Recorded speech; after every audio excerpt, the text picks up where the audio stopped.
네, 오늘은 요한복음 1장 15절부터 28절까지 오늘 하나님께서 주시는 말씀으로 받겠습니다. 신약성경 143쪽입니다.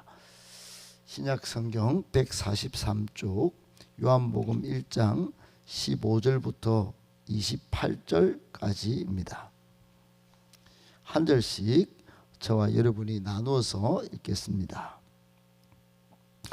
요한이 그에 대하여 증언하여 외쳐 이르되 내가 전에 말하기를 내 뒤에 오시는 이가 나보다 앞선 것은 나보다 먼저 계심이라 한 것이 이 사람을 가리킴이라 하니라. 우리가 다 그의 충만한 데서 받으니 은혜 위에 은혜라. 율법은 모세로 말미암아 주어진 것이요 은혜와 진리는 예수 그리스도로 말미암아 온 것이라. 본래 하나님을 본 사람이 없으되 아버지 품속에 있는 독생하신 하나님이 나타내셨느니라. 유대인들이 예루살렘에서 제사장들과 레위인들을 요한에게 보내어 내가 누구냐 물을 때 요한의 증언이 이러하니라. 요한이 드러내어 말하고 숨기지 아니하니 드러내어 하는 말이 나는 그리스도가 아니라 한데, 또 묻되 그러면 누구냐 내가 엘리야냐 이르되 나는 아니라, 또 묻되 내가 그 선지자냐 대답하되 아니라. 또 말하되 누구냐 우리를 보낸 이들에게 대답하게 하라. 너는 내게 대하여 무엇이라 하느냐. 이르되 나는 선지자 이사야의 말과 같이 주의 길을 곧게 하라고 광야에서 외치는 자의 소리로라 하니라. 그들은 바리새인들이 보낸 자라. 또 물어 이르되 내가 만일 그리스도도 아니요 엘리야도 아니요 그 선지자도 아닐진데 어찌하여 세례를 베푸느냐. 요한이 대답하되 나는 물로 세례를 베풀거니와 너희 가운데 너희가 알지 못하는 한 사람이 섰으니. 27절 28절 같이 읽겠습니다. 곧 내 뒤에 오시는 그이라. 나는 그의 신발끈을 풀길도 감당하지 못하겠노라 하더라. 이 일은 요한이 세례 베풀던 곳 요단강 건너편 베다니에서 일어난 일이니라. 아멘. 할렐루야.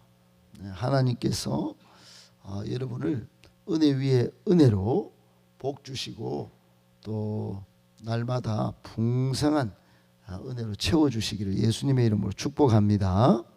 아멘. 오늘 말씀을 세 가지로 정리하면서 본문의 말씀 속에 우리를 향한 교훈의 말씀으로 받도록 하겠습니다. 첫 번째, 우리도 복음이신 예수 그리스도의 증인으로 살아야 합니다. 우리도 복음이신 예수 그리스도의 증인으로 살아야 합니다. 여러분, 오늘 본문은 세례 요한이 세례 요한이 예수 그리스도에 대하여 그 당시 사람들에게, 궁금해하는 사람들에게 예수님을 증언한 내용이 오늘 본문의 내용입니다. 전체적인 내용이 세례 요한의 예수님에 대한 증언 이렇게 되어 있습니다. 여러분, 세상은 지금 영적으로는 본인들은 잘 모르지만 눈앞에 먹고 또 보고 깨닫는 것이 전부 세상 것을 이렇게 기다리고 채우려고 하는 갈망이 있는 것 같지만 사실은 이게 다 영적으로 채워지지 않기 때문에 더 갈급해하는 현상들이 갈수록 파고가 높아지고 있습니다. 세상은 진정한 구원자를 만나지 못했기 때문에 이것저것 기다리고 또 스스로 찾아다니면서 사주팔자도 보고 종교도 찾고 있는 것이지요. 여러분, 요한복음은 사복음서 중에 가장 나중에 기록되었다고 어제 말씀드렸습니다. 사복음서가 모두 공통점은 전부 예수 사건을 기록하고 있다는 것인데, 예수 사건, 즉 예수 그리스도의 복음을 선포하고 있습니다. 예수 그리스도가 복음이다. 예수님이 이 땅에 오신 성육신하신 인카네이션 하신 하나님의 아들이시다. 특별히 예수님의 생애를 많이 기록하고 있지요. 예수님께서 탄생하신 이후 말씀 사역과 또 행하신 사역들을 쭉 기록하고 마지막에는 예수님이 당하신 순환과 부활을 다 기록하고 있습니다. 이분이 바로 예수님인 것을, 이분이 복음인 것을 하나님의 구원의 계시의 선포로서 사복음서가 다 공히 기록하고 있습니다. 그러나 저자의 관점이나 대상이 누구냐에 따라서 조금씩 차이가 있는데, 특별히 요한복음은 다른 복음서와 약간 다르게, 다른 복음서는 예수 그리스도의 인성을 강조하고 있다면, 또 갈릴리 사역에서부터 십자가와 순환과 부활까지 상당 분량 그것을 차지하고 있다면, 요한복음은 하나님의 아들로서 어제도 말씀드린 대로 신성을 가진 하나님인 것을 강조하면서 쓰여지고 있습니다. 요한복음은 특별히 관점과 또 읽어야 할 대상이, 관점은 하나님의 아들로서의 신성을 가진 것으로 관점이 포커싱 되어 있고, 대상은 헬라인, 디아스포라 유대인, 이방인에 총 걸쳐서 온 세계 만민에게 정말 독특한 예수 그리스도의 특징들, 다른 복음서에서 다루지 않는 여러 가지를 좀 다루고 있습니다. 특별히 예수님께서 스스로 자신을 계시하셨는데 그것을 에고 에임이라고 합니다. 에고 에임이 즉 자신을 드러내면서 7가지를 특징적으로 말씀하시는데, 나는 생명의 떡이다. 떡. 그러니까 예수님을 먹으면 영생한다 하는 거고, 나는 세상의 빛이다. 빛. 정말 예수님이 들어오면 모든 어둠이 물러가고, 나는 양들의 문이다. 문. 그러니까 구원의 문이다 하는 것이고, 그리고 나는 선한 목자다. 세상에 목자가 많지만 참된 선하신 목자는 예수님밖에 없다는 점을 분명히 말씀하셨고, 나는 부활이다. 예수님이 부활의 첫 열매시면서 부활의 능력임을 말씀하셨고, 나는 길이다. The way. 오로지 유일한 생명과 구원의 길이심을 선포하셨고, 나는 포도나무다. 이렇게 7가지, 포도나무에 가지가 붙어서 우리가 생명을 얻고 하늘의 신령한 것들 공급받아서 성장해야 함을 말씀하셨습니다.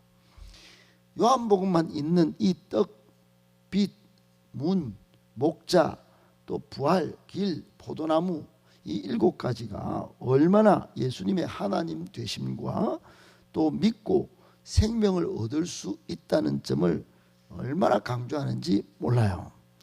그러니 여러분, 이 사실을 세례 요한이 오늘 증언하고 있는 것입니다. 15절에 요한이 그에 대하여 증언하여 외쳐 이르되, 이분은 나보다 먼저 계신 분이고 앞으로 스스로 7가지를 드러내시면서 신성을 가지시고 믿고 구원받고 생명을 얻게 됨을 쭉 말씀하고 계신 것이죠.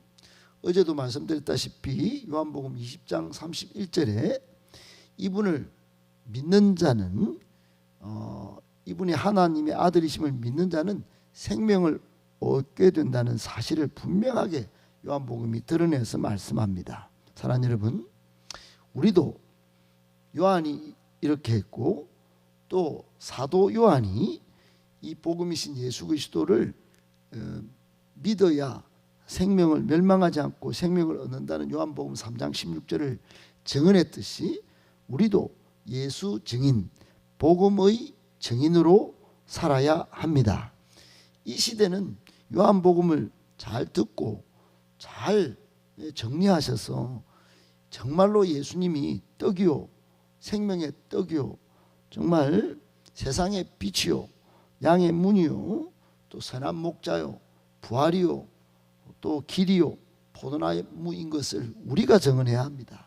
우리가 증언해야 할 사명과 책임이 있다는 것 꼭 기억하고 우리가 이 사실을 알고 누릴 뿐만 아니라 지금 온통 영적인 목마름 때문에 세상을 향하여 더 치닫는 세상 사람들에게 이 사실을 증언해야 할 가장 필요한 때다는 것 꼭 기억하고 사도행전 1장 8절과 같이 오직 성령이 너희에게 임하시면 너희가 권능을 받고 예루살렘과 온 유대와 사마리아와 땅끝까지 이르러 내 증인이 되리라 하신 그 말씀 그대로 증인의 사명을 잘 감당하는 저와 여러분 다 되시기를 예수님의 이름으로 축복합니다.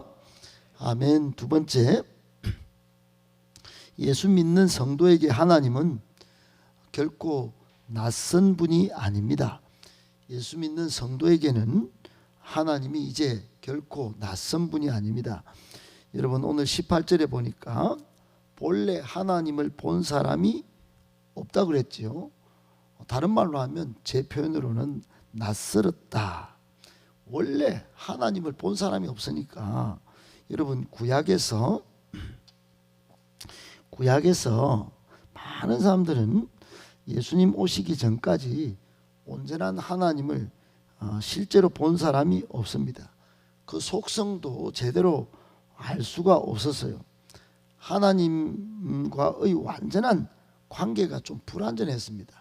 소와 양과 염소를 제사로 드리면서 제사는 드렸지만 하나님을 실제적으로 본질로서 또는 속성으로서 또 관계로서도 다 누리지도 못하고 알지도 못하고 만나지도 못했다 하는 것입니다. 물론 하나님이 사자를 보내서 또 임재의 형태로 또 음성을 간혹 들려주시기도 하셨어요. 나타내시기는 하셨다 이 말입니다. 또 임재를 깨닫기도 했다 하는 것입니다. 메시지를 들은 사람도 있기는 했습니다. 그런데 예수 그리스도 오시기 전까지는 그 온전한 실체를 볼 수도 알 수도 그리고 관계를 누릴 수도 없었어요. 그것을 18절에 세례 요한이 정확히 말씀해 주고 있는 것입니다. 본래 하나님을 본 사람이 없어되 아버지 품속에 있는 독생하신 하나님 즉 신성을 가지신 하나님과 동일한 본성을 가지신 이 예수님이 나타내셨다. 진짜다 이 말입니다. 은혜 위에 은혜고 은혜와 진리가 충만한 이분을 통하여 이제 하나님을 가까이 낯선 분이 아니라 가까이 좀 멀리 동떨어져 있는 분이 아니라 친밀하게 무서운 분이 아니라 정말 러블리하게 스위트하게 만날 수 있다 이렇게 말씀하는 것입니다. 그렇습니다. 여러분 예수 그리스도를 통하지 않고는 하나님이 좀 낯설었습니다. 그러나 이제 달라졌어요. 이제는 달라졌습니다. 이제는 예수님이 하나님과 존재가 하나이시고 본질이 하나님이시니 이제는 하나님을 알고자 하거나 만나고자 하거나 음성을 듣고자 하면 말씀은 읽으면 됩니다. 기도하면 됩니다. 예수님의 이름으로 하나님을 구하면 예수 그리스도를 통하여 하나님은 우리와 만나 주십니다. 성도는 엄청난 특권이 있는 거예요. 이 세상 사람과 달리 성도는 예수 그리스도를 통하여 하나님을 낯설지 않은 분으로 날마다 누리며 그 은혜 위에 은혜를 누리고 16절 17절 은혜와 진리이신 예수 그리스도를 만나게 하셨고 이제는 그 앞에 그 은혜 보좌 앞에 담대히 나아갈 수 있게 되었어요. 누구를 통하여요? 독생하신 나타나신 이제 예수 그리스도를 통하여 그렇습니다. 예수 믿는 성도에게 하나님은 이제 더 이상 낯설거나 멀거나 무서운 분이 아니라 가까이 가서 만날 수 있는 친밀한 우리의 참 좋으신 하나님이시다는 것 꼭 기억하고 이 특권을 놓치지 말고 날마다 말씀과 기도로 가까이 하여 만나고 행복한 삶을 은혜 위에 은혜의 삶을 살아가실 수 있게 되기를 예수님의 이름으로 축복합니다. 아멘. 마지막 세 번째, 비전과 사명의 자기 정체성이 분명해야 합니다. 우리는 비전과 사명의 자기 정체성이 분명해야 합니다. 여러분, 이 마지막 시대를 사는 우리 성도는 이 제자의 제자 되어 제자 삼는 세계 비전과 또 양육받아서 제자의 삶을 살아내고 복음을 전하는 사명, 이 자기 정체성이 분명해야 합니다. 이게 흔들리면 목적 없는 인생이 되어버리고 마는 것입니다. 나는 무엇을 위해 존재하느냐? 나는 예수 그리스도의 증인이다. 나는 예수님의 제자다. 네, 온 땅끝까지 나아가서 복음을 전해야 할 부르심을 받은 사명자다. 이게 정체성이 분명해야 합니다. 그래야 시행착오를 겪지 않아요. 네, 인생을 허비하지 않습니다. 오늘 바리새인들이 세례 요한에게 찾아왔습니다. 세례 요한에게 찾아와서 질문합니다. 네가 그리스도냐? 그렇게 우리 유대인들이 기다리던 메시아냐? 이랬습니다. 너무 뛰어났기 때문에요. 세례 요한은 일약 요단강에서 세례를 베푸면서 요즘 말로 스타덤에 올랐습니다. 한순간에 임영웅급입니다. 임영웅급. 한순간에 얼마나 어르신들 코로나 때 임영웅 때문에 위로를 받았는지 몰라요. 어제 편지를 한번 봤더니 84세 할머니가 당신은 나의 구원자다 이렇게 고백하는 걸 봤어요. 임영웅을 보고요. 그렇게 자기는 남편을 잃고 소망이 없었는데 3년 동안 임영웅의 노래를 듣고 임영웅의 삶을 보면서 눈물을 흘리고 임영웅을 마치 메시아로 여기는 거예요. 그만큼 그런 일이 있어요. 세례 요한이 그랬단 말입니다. 스타덤에 올랐어요. 와, 세례 요한이 세례 주는 그 현장만 가도 눈물을 흘리고 그런 일이 벌어졌습니다. 그러고는 또 그 세례 요한의 모습 속에서 엘리야를 발견했어요. 여러분, 구약 유대인들은 딱 두 사람이 가장 위대했는데 한 사람은 모세, 말씀의 대표죠. 한 사람은 선지자의 대표 엘리야, 불의 선지자죠. 불의 예언자. 기도하면 불이 떨어진 엘리야. 그리고 죽지도 않고 해오리 바람에 마차를 타고 승천한 사람 엘리야. 대단했습니다. 마치 세례 요한을 그렇게 본 거예요. 당신은 엘리야입니까? 그 말은 대단한 불의 예언자입니까? 그랬어요. 아니면 다른 정말 오시고자 했던 그 선지자입니까? 그렇게 물었어요.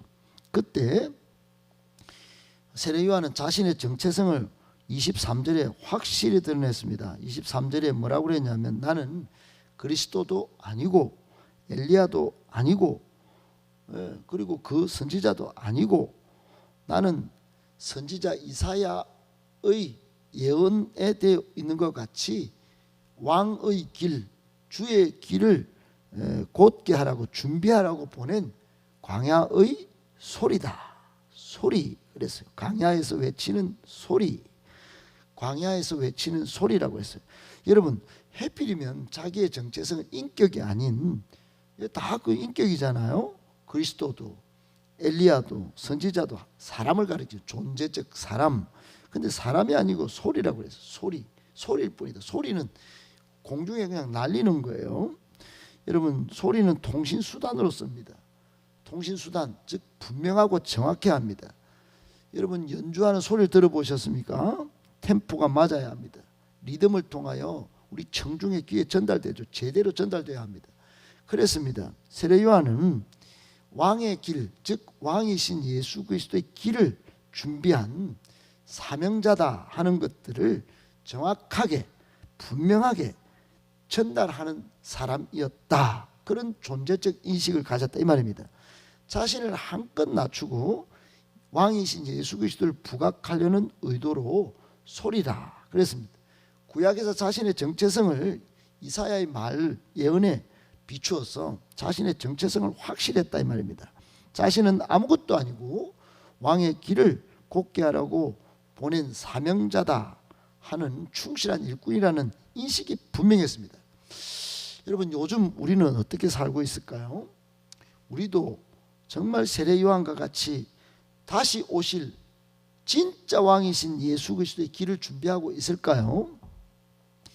정말 복음이신 예수 그리스도를 이 땅에 딱 드러내면서 세례 요한과 같이 나는 그분의 신발끈도 풀기도 감당하지 못할 자입니다, 그렇게 겸손하게 살고 있을까요? 조금 알면 안다고, 조금 본 거 있다고 그냥 여러분, 정말로 세례 요한은 아무것도 아닌 존재로 나는 이분의 진짜 시다발입니다, 이분이 진짜 왕이십니다, 그리고 자신의 종됨을 특별히 표시하면서 복음을 전하는 비전과 사명에 사로잡혀서 그렇게 나중에는 헤롯 왕에게 죽임을 당하기까지 자신의 모든 전 존재를 드렸던 사람이 바로 세례 요한입니다. 오늘날 이런 사람이 필요합니다. 마가복음 16장 15절에 너희는 모든 민족에게 나아가 복음을 전파하라고 사명을 분명히 예수님께서 말씀하셨습니다. 마태복음 28장 19절부터 20절에도 모든 민족에 나가서 제자 삼고 나의 말을 다 가르쳐 지키게 하라고 말씀하셨습니다. 우리에게 분명한 비전과 사명이 여기에 다 결집되어 있습니다. 나는 누구냐 했을 때 나는 예수 복음의 증인이다, 나는 제자 되어 제자 삼는 세계 비전의 사람이다, 분명해야 여러분 흔들리지 않고 무너지지 않고 시행착오 겪지 않고 시간 허비하지 않는 탁월한 하나님의 종으로 또 증인으로 산다는 것 꼭 기억하고 그런 삶을 실제로 살아내시기를, 그래서 나중에 잘했다 충성된 종아 인정받는 충성된 일꾼 다 되시기를 예수님의 이름으로 축복합니다.